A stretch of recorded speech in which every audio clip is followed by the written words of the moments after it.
But for now, let's look at the second way we can control the amount reaching the slit that travels across, exposing it from one side to the other. The slit gets narrower, but it works just the same. Why do I have to worry about both?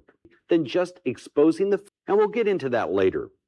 But the point here is, always work together. One always affects the other.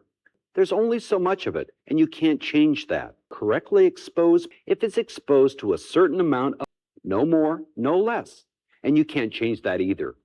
In other words, you have a constant at each end, and that's why the two adjustments in the middle must remain in a constant fixed relationship. You have to compensate. It's usually called reciprocity, but think of it as a seesaw. You'll get the same exposure at f4. I don't have to worry about all that. Just remember, that doesn't always mean automatically right. And I'll tell you something. I'm always aware of it. I have to be.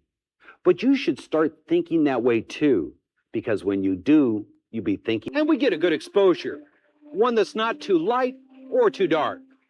But how do we know what that right combination is? Use them, and you should get a good exposure. And you will, most of the time, to give you an accurate exposure. With a little bit of experience, you'll learn to identify the situations where you can trust and those situations where you shouldn't trust it. Let's look at some different situations. but here's a big problem. The girl's face is the most important and compensated for it by selecting too small an angle open up about it to expose for the on her face. This problem had a different cause. That means it computes the exposure compensated by opening up and overexposing the girl, and gotten a reading from that. Then he should have overridden his automatic exposure system by stopping down. The point is, you train yourself. Learn to expose that's the most critical.